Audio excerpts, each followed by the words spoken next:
नमस्ते, सत श्री अकाल, आदाब, वनक्कम। आज 10 जुलाई है और यहाँ न्यूयॉर्क में बदली सी छाई हुई है। बीते दिन बारिश होती रही और आज दिन का तापमान 24 डिग्री है। पिछले हफ्ते मैं अमेरिका की राजधानी वॉशिंगटन डीसी चला गया था। दरअसल 3 दिन की छुट्टी थी तो हम अपने बड़े बेटे के पास चले गए थे। स्वागत है आप सभी का वीकली टेक्स साप्ताहिकी के 51वें एपिसोड में। और जैसा मैंने पहले बताया था, अगले बृहस्पतिवार से शुरू होगा वीकली टेक्स का अंग्रेजी में एपिसोड, जिसमें हम चर्चा करेंगे अमेरिका के राजनीति की और विश्व के समाचार की। लेकिन हमारी नजर होगी उन समाचारों के भारत और भारतीय महाद्वीप पर असर की। अफगानिस्तान सुर्खियों में है, जानेंगे वहां की खबरों को और चर्चा करेंगे वहां के हालात के कारण भारत पर असर का। इंतजार करें वीकली टेक्स के 52वें एपिसोड का। साप्ताहिकी में हम चर्चा करेंगे भारत के मुख्य समाचार की और मिल बैठकर उसका विश्लेषण करेंगे। फिर होगी कश्मीर के इतिहास के पन्नों की गाथा और अंत में हम चर्चा करेंगे देश की सबसे पुरानी पार्टी कांग्रेस पार्टी की। आखिर पार्टी की दिन पर दिन बदतर हालत क्यों हो रही है, ढूंढेंगे कारणों को और जानेंगे पार्टी के भविष्य को। यहां तक के सफर में आप सबों ने मेरा पूरा साथ दिया है, मनोबल बढ़ाया है। तहे दिल से आप सभी का शुक्रिया। आप में से बहुतेक ने वीकली टेक्स को सब्सक्राइब किया है, पर आप में से उन लोगों ने जिन्होंने अब तक ऐसा नहीं किया है, कृपया सब्सक्राइब बटन को दबाएं और साथ ही बेल आइकॉन को भी, ताकि आपको अगले एपिसोड की सूचना पहले मिल सके। और हाँ, साथ साथ please press the like button, क्योंकि वीकली टेक्स आपका अपना पसंदीदा कार्यक्रम है। तो आज के साप्ताहिकी के 51वें एपिसोड के लिए चलते हैं भारत की ओर और जानते हैं कि सोशल मीडिया पर क्या चल रहा है, क्या राजनीतिक हलचल है।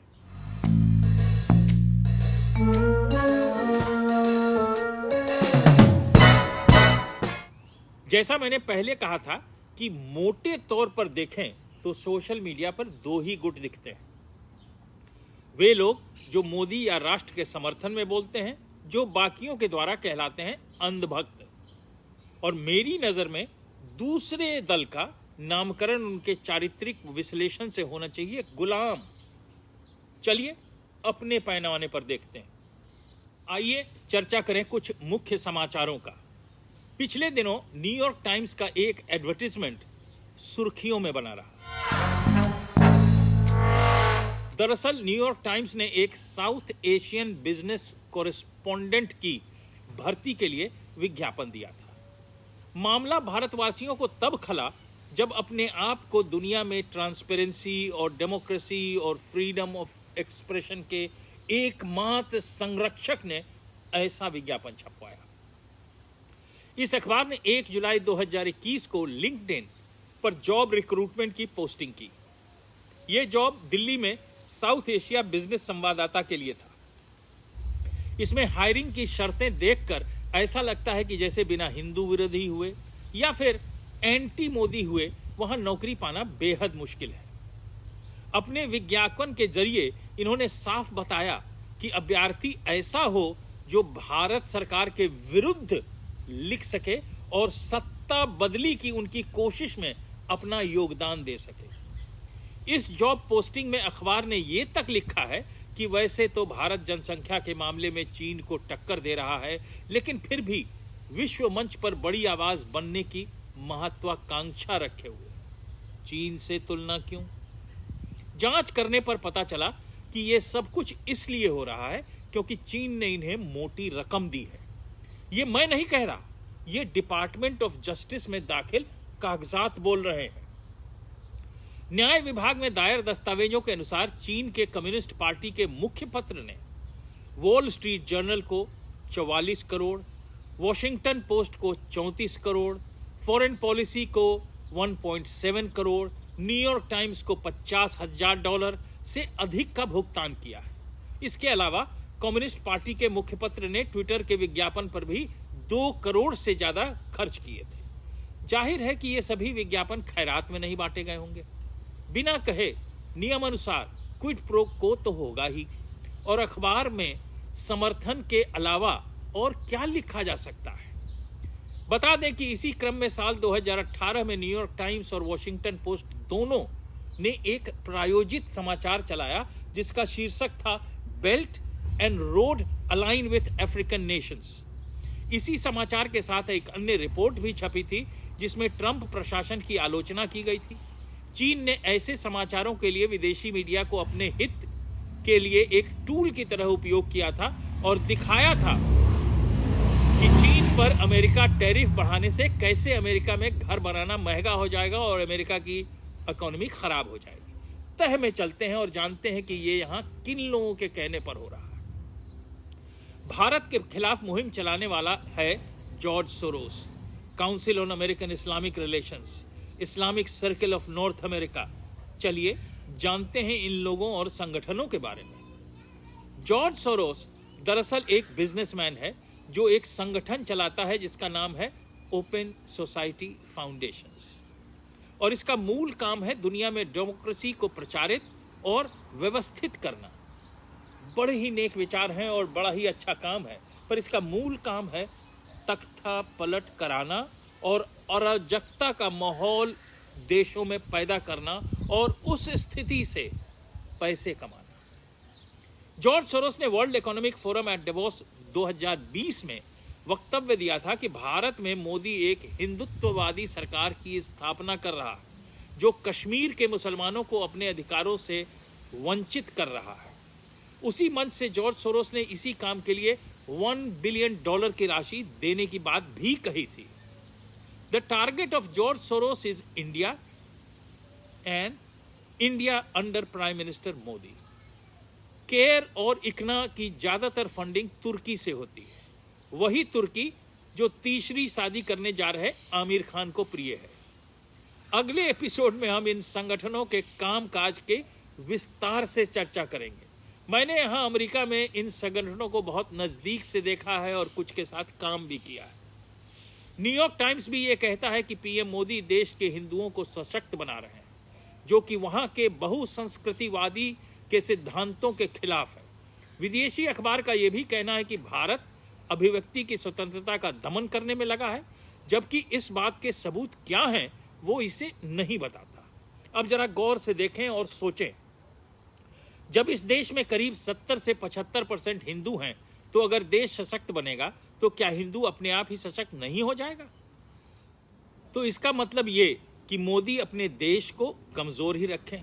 लेकिन क्या इसी रखवाले अखबार ने कभी दुनिया को तबाही के कगार पर पहुंचाने वाली वेपन्स ऑफ मास डिस्ट्रक्शन की थ्योरी के खिलाफ मुहिम चलाई?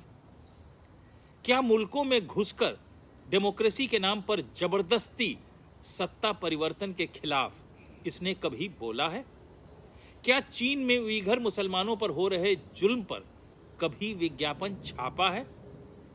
एडवर्टीजमेंट से बिजनेस चलता है और जो एडवर्टीजमेंट दे उसके कहने पर दुम तो हिलाना ही पड़ता है। लेकिन ये भूल जाते हैं कि एक उंगली दूसरे की तरफ उठाने पर 4 उंगलियां अपने तरफ भी उठती हैं। मोदी को भारत की जनता ने प्रचंड बहुमत से दूसरी बार देश की दशा और दिशा बदलने की जिम्मेदारी दी है।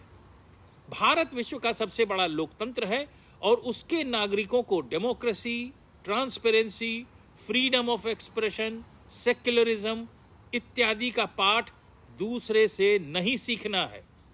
यह वेस्ट और विश्व समुदाय को समझना जरूरी है, क्योंकि आए दिन हम यहां देखते हैं अमेरिका में कि भारत सरकार का चित्रण हिंदू नेशनलिस्ट गवर्नमेंट किया जाता है।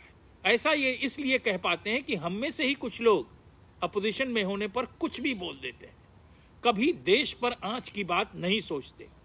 क्या यही लोग, यहाँ के पत्रकार, अमेरिका और यूरोप की सरकारों को क्रिश्चियन नेशनलिस्ट गवर्नमेंट बोलते हैं? क्या अमेरिका और यूरोपीय पत्रकार अपनी सरकार को वैसा कहते हैं? इसका विरोध करना होगा। एक भारतीय होने के नाते ये हमारा देश के प्रति प्रथम कर्तव्य है। और सबसे बड़ी खबर यह है कि मोदी मंत्रिमंडल के विस्तार हुए।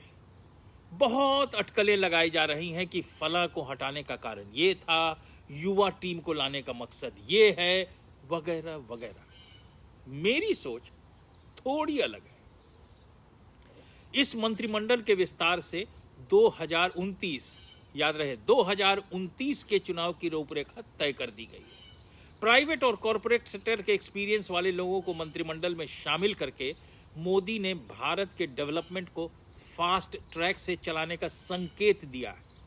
सोशल मीडिया पर जहां पार्टी कमजोर दिख रही थी, उसको पुराने अनुभवी लोगों के हाथ में सौंपा जाएगा, जिसका इशारा था मंत्रिमंडल के कुछ लोगों के अलग होने का।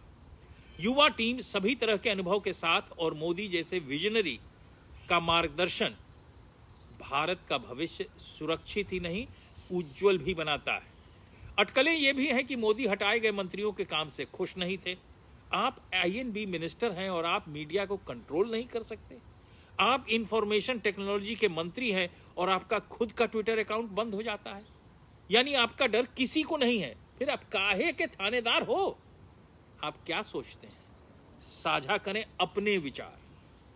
मंत्रिमंडल विस्तार के बाद अब सरकार में पढ़े लिखे नेताओं की संख्या सबसे ज्यादा हो गई है। अब सरकार में 13 वकील, 6 doctor, 5 engineer, 7 civil servant, 7 PhD scholar, 3 MBA और 68 नेता ऐसे हैं जो ग्रेजुएट हैं। यानी प्रधानमंत्री की नई टीम में 88% नेता ऐसे हैं जो ग्रेजुएट हैं। क्या भारत के लिए आपकी नजर में यह एक शुभ संकेत नहीं है? लिखें, अपने विचार साझा करें।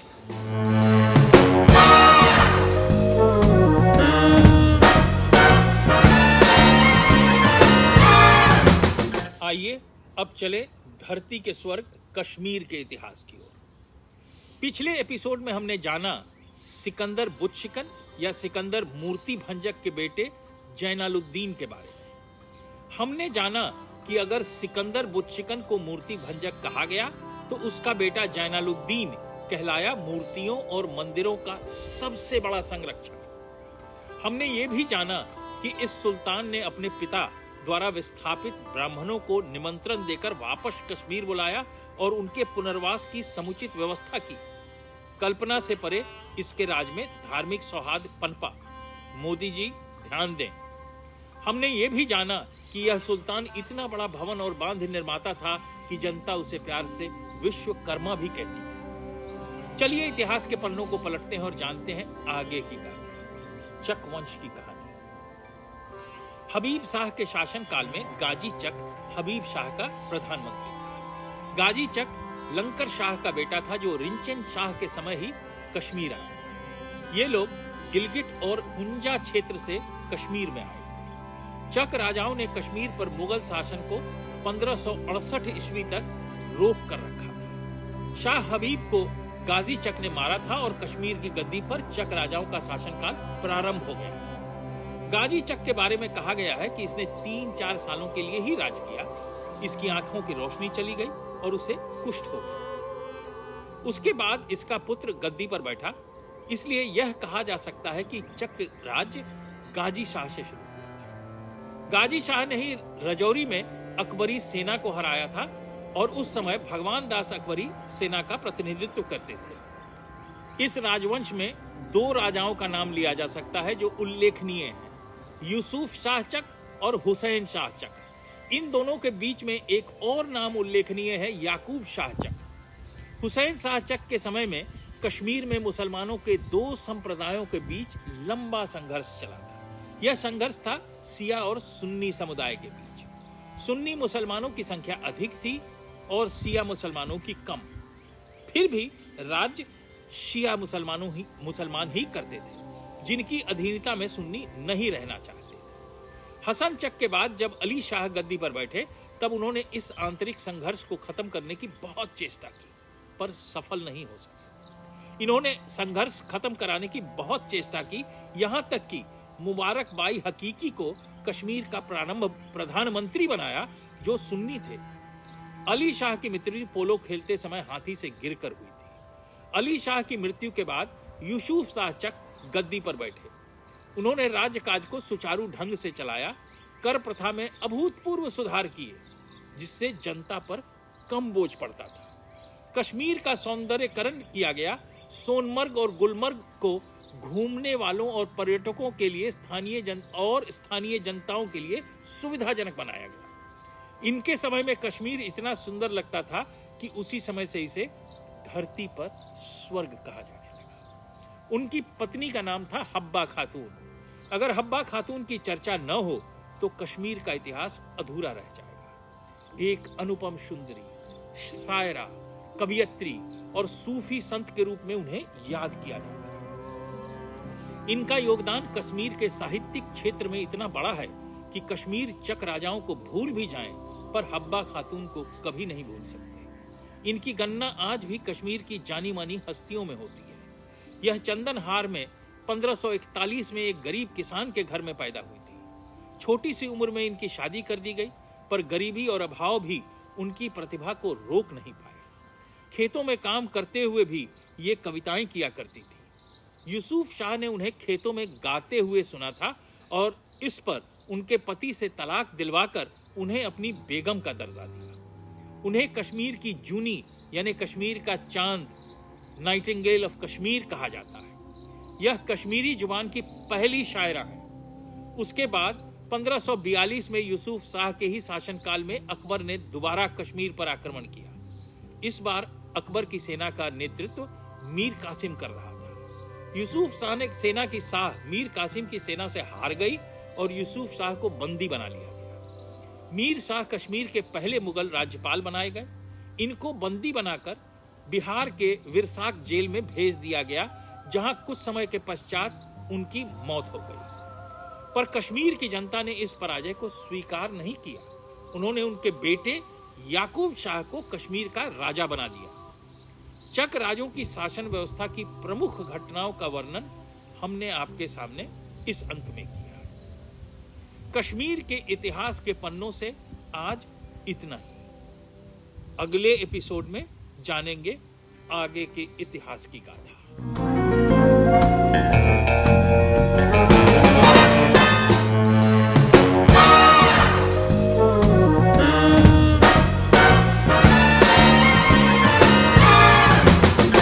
एक 135 साल पुरानी कांग्रेस पार्टी की, मेरी पार्टी की हाल की सबसे बड़ी खबर यह है कि पार्टी के कर्णधार श्री श्री 108 पप्पू जी महाराज एवं पिंकी ने यह कसम खा ली है कि कांग्रेस पार्टी को जमींदोज करके ही छोड़ेंगे।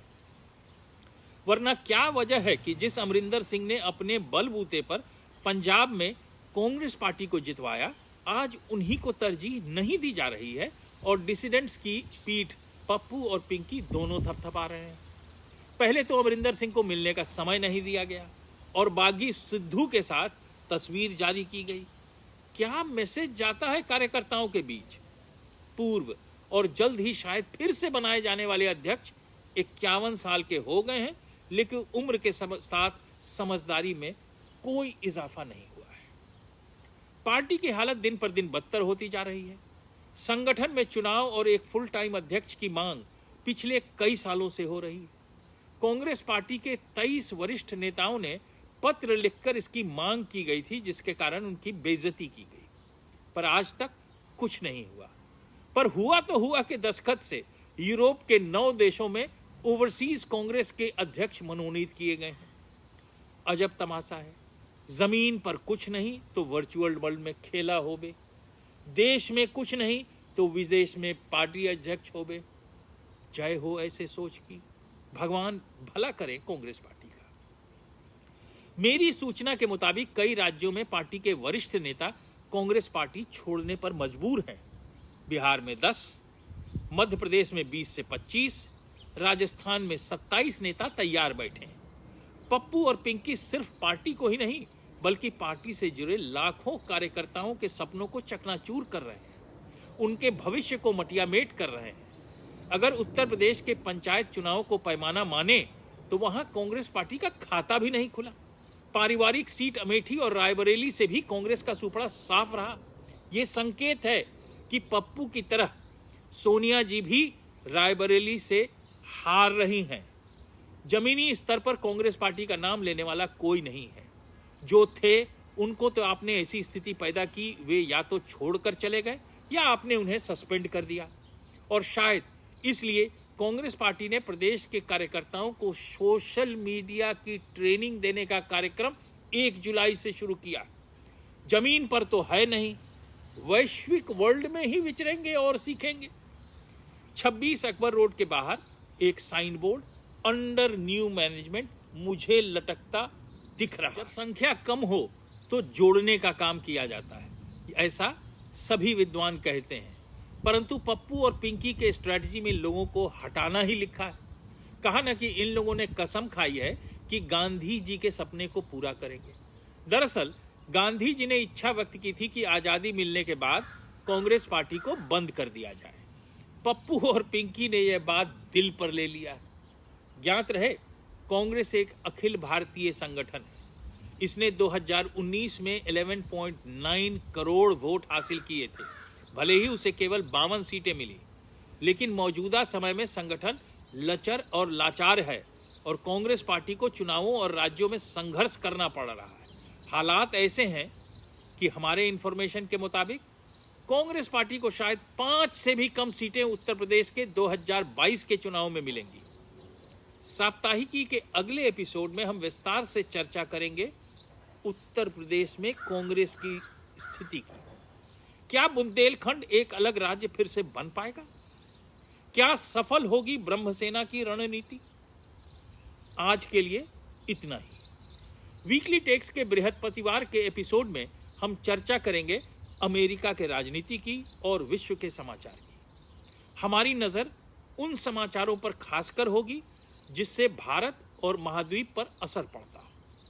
यहां आपको बता दूं कि रिपब्लिक नेटवर्क शुरू कर रहा है रिपब्लिक वर्ल्ड चैनल, जो पश्चिमी देशों और यूरोप के समाचारों के वर्चस्व को खत्म करेगा। यह भारत के लिए ही नहीं, सभी भारतवासियों के लिए गर्व की बात है। भारत के समाचार और उनका विश्लेषण, कश्मीर के इतिहास के पन्नों की गाथा और कांग्रेस पार्टी की कहानी, कांग्रेस पार्टी के भविष्य पर चर्चा होगी अगले शनिवार को साप्ताहिकी में, अगले एपिसोड में। क्या है मोदी के अफगानिस्तान का डॉक्ट्रिन? कई और तथ्यों के साथ फिर आऊंगा और मिल बैठकर चर्चा करेंगे आपके अपने प्रोग्राम साप्ताहिकी फ्रॉम न्यूयॉर्क में। हाँ, अगर आपको प्रोग्राम अच्छा लगा तो लाइक करें, चैनल को सब्सक्राइब करें ताकि अगले एपिसोड की सूचना आपको पहले मिल सके। तब तक के लिए जय हिंद, जय भारत।